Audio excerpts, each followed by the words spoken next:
Hello guys, welcome back to our channel. எல்லோரும் எப்படி இருக்கீங்க? ஹாப்பியாக ஹெல்த்தியாக இருப்பீங்கன்னு நம்புகிறேன். நாங்களுமே ரொம்ப ரொம்ப நல்லாயிருக்கோம்.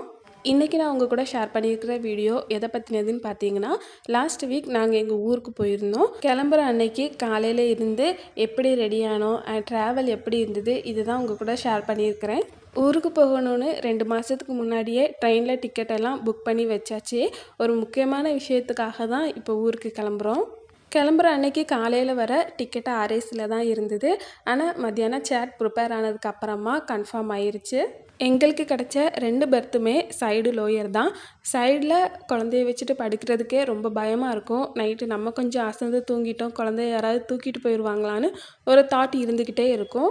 ட்ரெயினில் ஏறினதுக்கப்புறமா யார்கிட்டையாச்சும் கேட்டு குழந்தை இருக்கிறதுனால சீட்டை மட்டும் எக்ஸ்சேஞ்ச் பண்ணிக்கலான்னு பிளான் பண்ணியிருந்தோம். கிளம்புற அன்னைக்கு காலையில் பிரேக்ஃபாஸ்ட் மட்டும்தான் செஞ்சுருந்தேன். லன்ச் எதுவுமே பண்ணலை. ஹஸ்பண்ட் மத்தியானம் ஆஃபீஸ்க்கு லீவ் போட்டுட்டு வந்துடுவாங்க. எங்களுக்கு ட்ரெயின் வந்து தாம்பரத்தில் இருந்து 5 மணிக்கு. ஸோ வீட்டில் இருந்து ஒரு 3 மணிக்கெல்லாம் கிளம்புனா தான் டிராஃபிக் எதுவும் இருந்தாலுமே 5 மணிக்கு ஸ்டேஷன் போய் ரீச் ஆக முடியும்னு சீக்கிரமாகவே கிளம்பணும்னு பிளான் பண்ணியிருந்தோம். காலையில் ஒயிட் ரைஸில் தான் புட்டு செஞ்சுருந்தேன். புட்டுக்கு மாவு பிசைகிறது ரொம்ப சிம்பிள் தான். கொஞ்சமாக தண்ணி தெளித்து பிசையணும். ஃபைனலாக இந்த மாதிரி மாவை பிடிச்சு பார்த்துட்டு உடச்சி விட்டால் உடஞ்சிடணும். இப்படி இருந்ததுன்னா புட்டு பண்ணுறதுக்கு மாவு கரெக்டாக இருக்கும். புட்டு கூட வச்சு சாப்பிட்றதுக்கு கடலைக்கறி வைக்கலான்னு கடையிலே பார்த்தா அது காலியாகிருச்சு. பச்சைப்பயிறு வேக வச்சு பப்படம் பொரித்து புட்டு சாப்பிட்றலான்னு புட்டெல்லாம் ரெடி பண்ணியாச்சு. அண்ட் பச்சைப்பயிரை வேக வைக்கிறதுக்கு எடுத்தால் பச்சைப்பயிரும் காலி ஆகிருச்சு. சரி, அப்பளத்தை மட்டும் வச்சு சாப்பிட்டு முடிச்சிடலான்னு புட்டு கூட பப்படத்தை மட்டும் வச்சு சாப்பிட்டாச்சு.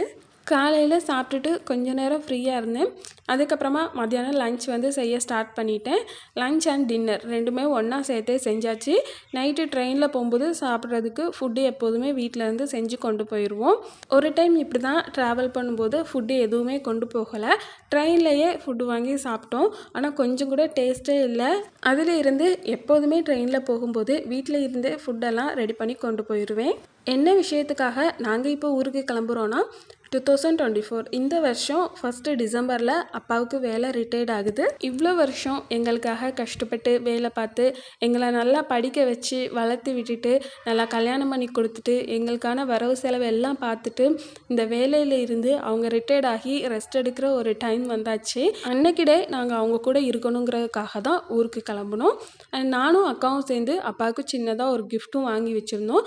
அதையுமே கொடுத்துட்டு அந்த டேயை நல்லா செலிப்ரேட் பண்ணணுங்கிறதுக்காக தான் ஊருக்கு கிளம்பியிருந்தோம். நேற்று வரைக்கும் நல்லா வெயில் அடிச்சுட்டு இருந்தது. ஆனால் இன்றைக்கி நாங்கள் ஊருக்கு கிளம்புற டைமாக பார்த்து காலையில் இருந்து நல்லா மழை பெஞ்சிக்கிட்டே தான் இருந்தது. எப்படி தான் ஸ்டேஷன் வரை போய் ரீச் ஆக போகிறோன்னு கொஞ்சம் பயமாக தான் இருந்தது. ஏன்னா லக்கேஜையும் வச்சுக்கிட்டு பாப்பாவையும் தூக்கிட்டு போகணும். பொதுவாகவே பொண்ணுங்கெல்லாம் அப்பா அம்மா வீட்டுக்கு போனோன்னா போகும்போது 1-2 லக்கேஜ் தான் இருக்கும். ஆனால் திரும்பி வரும்போது 4-5ன்னு இருக்கும். அதே தான் எங்களுக்கும். போகும்போது ட்ரெஸ் மட்டும்தான் 2 பேக்கில் வச்சுருந்தோம். அதனால ஸ்டேஷன் வரைக்கும் போகும்போது பஸ்லேயே போயிடலாம். ஊரில் இருந்து திரும்ப வரும்போது தான் லக்கேஜ் அதிகமாக இருக்கும். ஸோ வரும்போது கேபு புக் பண்ணிடலான்னு ஒரு பிளானில் இருந்தோம். ஆனால் காலையில் இருந்து மழை பெஞ்சிக்கிட்டே இருந்ததுனால பஸ்ஸில் போனால் எப்படியும் அங்கங்கே இறங்கி ஏறும்போது கொஞ்சம் நனைஞ்சிருவோம். நம்ம நனைஞ்சாலும் பரவாயில்ல, ஆட்லின் வந்து மழையில் நனைஞ்சிட்டானா அவளுக்கு கோல்டு வந்துடக்கூடாதுன்னு ஆட்டோவே புக் பண்ணிட்டோம். ஊருக்கு கிளம்புறோன்னா அன்றைக்கி காலையில் இருந்து சாயங்காலம் வரை டைம் எப்படி போகுதுன்னே தெரியாது. அப்படி ஒரு ஃபாஸ்ட்டாக போகும். மத்தியானத்துக்கும் நைட்டுக்கும் சேர்த்து ரைஸ் வச்சு முட்டை குழம்பு செஞ்சுருந்தேன். எனக்கு ஒரு வாரத்துக்கு முன்னாடி ரொம்ப பயமாக இருந்தது. ஏன்னா 2 மாதத்துக்கு முன்னாடி டிக்கெட் புக் பண்ணையிலேருந்தே ரொம்ப சந்தோஷமாக இருந்தேன் ஊருக்கு போக போகிறோன்னு. சடனாக ஒரு வாரத்துக்கு முன்னாடி சைக்ளோன் ஸ்டார்ட் ஆகிருச்சின்னு நியூஸ் வந்தது.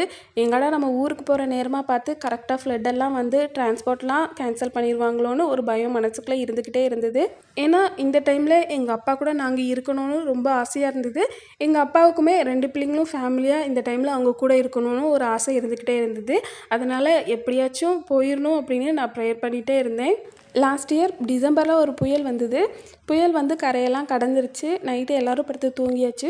காலையில் 6 மணிக்கு எழுந்திரிச்சு வெளியில் வரோம். ரோடு ஃபுல்லாக தண்ணியாக இருந்தது. கிரவுண்ட் ஃப்ளோர்லேயும் எல்லா வீட்லேயும் பகுதி அளவுக்கு தண்ணி இருக்குது. என்னன்னு கேட்டால் பள்ளிக்கரணை ஏறி உடஞ்சி தண்ணி உள்ளே வந்துருச்சு அப்படிங்கிறாங்க. ஆனால் சென்னையில் இருக்கிறவங்களுக்கு இது ரொம்ப கேஷுவலாக தெரியுது. கிரவுண்ட் ஃப்ளோர் வீட்டில் இருக்கிறவங்க எல்லாரும் இப்படி தான் வருஷம் நடக்கும்னு கேஷுவலாக சொல்கிறாங்க. ஆனால் எனக்கு சென்னை வந்ததுக்கப்புறமா இந்த ஃப்ளட்டை இப்போ தான் ஃபஸ்ட் டைம் பார்க்குறேங்கிறதுனால ரொம்ப ஆச்சரியமாக இருந்தது. அதை பார்த்ததுக்கப்புறமா வருஷம் வருஷம் டிசம்பர் ஆகும்போது எனக்கு இந்த ஒரு பயம் இருந்துக்கிட்டே தான் இருக்குது, எங்கே புயல் வந்து திரும்பவும் ஃப்ளட்டு வந்துருமோன்னு. இந்த வருஷம் புயல் வருதுன்னு சொன்னதுமே எனக்கு லாஸ்ட் இயர் தான் ஞாபகம் வந்தது. டிக்கெட் போட்டாச்சு, எப்படியாவது தப்பிச்சு ஊருக்கு ஓடி போயிட்டு வந்துடணுமேனு மனசுக்குள்ளே ஒரு தாட் இருந்துக்கிட்டே தான் இருந்தது. ஆனால் இந்த புயல் பாண்டிச்சேரியில் தான் கரையை கிடக்குதுங்கிறதுனால சென்னைக்கு பெருசாக ஆபத்து இல்லை. மத்தியானம் 1 மணி ஆனது தான், எப்படி டைம் போச்சுன்னே தெரியலை. இதுக்கப்புறமாவும் எப்படி டைம் போக போகுதுன்னு தெரியலை. குழம்பெல்லாம் வச்சுட்டு கடகடன்னு பேக் பண்ணுற வேலையெல்லாம் ஸ்டார்ட் பண்ணியாச்சு. எனக்கு பொதுவாகவே ட்ராவல் பண்ணுறதுனா ரொம்ப ரொம்ப பிடிக்கும். பஸ்லேயே ஆகட்டும், ட்ரெயின்லேயே ஆகட்டும், அந்த விண்டோ சீட்டில் உட்காந்துக்கிட்டு ஸ்நாக்ஸ் ஏதாச்சும் சாப்பிட்டுக்கிட்டே வெளியில் வேடிக்கை பார்த்துட்டு அப்படியே போயிட்டு இருக்கிறதுக்கு ரொம்ப ரொம்ப பிடிக்கும். இப்போல்லாம் ட்ராவல் பண்ணணும்னு நினச்சாலே ரொம்ப பயமாக இருக்குது. ஏன்னா ட்ரெயினில் ஏறினதுக்கு அப்புறமா தான் அடினோட சேட்டையே அதிகமாகிடுது. கம்பார்ட்மெண்ட் ஃபுல்லாக ட்ரெயின் ஓடும்போது நடந்துக்கிட்டே இருக்கணும்னு சொல்கிறா. அப்புறம் தூங்குறதே இல்லை. அண்ட் படுத்தாலுமே வந்து குழந்தையும் பக்கத்தில் போட்டுட்டு நம்மளும் அதே சீட்டில் படுக்கிறதுக்கு ரொம்ப அன்கம்ஃபர்டபுளாக இருக்குது. ட்ரெயினில் ஏறினாலே எப்படா லொக்கேஷனை ரீச் பண்ணுவோன்னா இப்போல்லாம் மனசில் தோணிக்கிட்டே இருக்குது. இன்றைக்கி காலையிலேருந்து மழை பெஞ்சிக்கிட்டே இருக்கிறதுனால நல்லா ஜில்லுன்னு இருந்தது. ஸோ எல்லாத்துக்குமே ஸ்வெட்டர்லாம் எடுத்து பேக் பண்ணிவிட்டு 3 மணி போல் வீட்டில் இருந்து கிளம்பிட்டோம். ஒவ்வொரு டைம் ட்ராவல் பண்ணும்போதும் ஒவ்வொரு எக்ஸ்பீரியன்ஸ் கிடச்சிக்கிட்டே தான் இருக்கும். இந்த டைம் நாங்கள் ட்ராவல் பண்ணும்போது ரொம்ப பேட் எக்ஸ்பீரியன்ஸ் அப்படின்னா, இங்கே இருந்து ஸ்டேஷனுக்கு போகிறதுக்காக புக் பண்ண அந்த ஒரு ஆட்டோ தான். வழக்கமாக நாங்கள் தாம்பரம் ரயில்வே ஸ்டேஷனுக்கு எந்த ரூட்டில் போவோமோ அதை விட்டுட்டு அவங்க ஷார்ட் ரூட்டில் போகிறேன்னு வேறொரு வழியாக போயிட்டாங்க. அந்த வழியில் ரொம்ப குண்டும் குழியுமாக இருந்தது. அங்கே போய் சேர்றதுக்குள்ளே ரொம்ப டயர்டாகிருச்சு. அண்ட் யூஸ்வலாக போகிற தூரத்தை விட டபுள் மடங்காக இருந்த மாதிரி இருந்தது. கொஞ்சம் சீக்கிரமாகவே கிளம்புனதும் நல்லா தான் போச்சு. டிராஃபிக் வேறு கொஞ்சம் இருந்தது. அது மட்டும் இல்லாமல் இந்த ஆட்டோக்காரர் பண்ணின வேலையால் 40 நிமிஷத்தில் போக வேண்டிய இடத்துக்கு 1.5 மணி நேரமாக போயிருக்கிறோம். அண்ட் 4:30 போல் நாங்கள் ஸ்டேஷனை வந்து ரீச் பண்ணிட்டோம். நாங்கள் போகிற ட்ரெயின் கரெக்டாக 5:30க்கு தாம்பரம் ரயில்வே ஸ்டேஷனில் ரீச் ஆகிரும். 1 மணி நேரம் அதுக்கு இடையில கேப் இருக்குது. எப்படி தான் டைம் போக போகுதுன்னு தெரியலைன்னு நினச்சிக்கிட்டே இருந்தேன். ஆனால் அந்த 1 hour எப்படி போச்சுன்னே தெரியலை. ஆட்லினுக்கு வீட்டுக்குள்ளேயே இருந்துட்டு வெளியில் போனதும் ரொம்ப குஷியாகிருது. அவள் பாட்டுக்கு ஸ்டேஷனில் ஓடிட்டே இருந்தா. அவங்க அப்பாவும் பின்னாடி அவள் கூட போய்கிட்டே இருந்தாங்க. அண்ட் மழை சாரல் வேறு அடிச்சுக்கிட்டே இருந்தது. ஸ்டேஷனில் போனதுக்கப்புறமா இன்னுமே எனக்கு கிளைமேட் வந்து ரொம்ப ஜில்லுன்னு இருக்கிற மாதிரி இருந்தது. கரெக்டாக 5:30க்கு நாங்கள் போகக்கூடிய ட்ரெயினும் வந்துருச்சு. ட்ரெயினில் ஏறினதுக்கப்புறமா சுத்தமாக என்னால் ஆட்லினை சமாளிக்க முடியவே இல்லை. அவங்க அப்பா தான் ஃபுல்லாக பார்த்துக்கிட்டாங்க. அண்ட் தூங்குறதுக்குமே ஆட்லின் ரொம்ப கரைச்சல் பண்ணிக்கிட்டே இருந்தா. ஸோ தூங்க வைக்கிறதே ரொம்ப கஷ்டமாக இருந்தது. அதனால் நாங்கள் தூங்குறதுக்குமே ரொம்ப லேட் ஆகிருச்சு.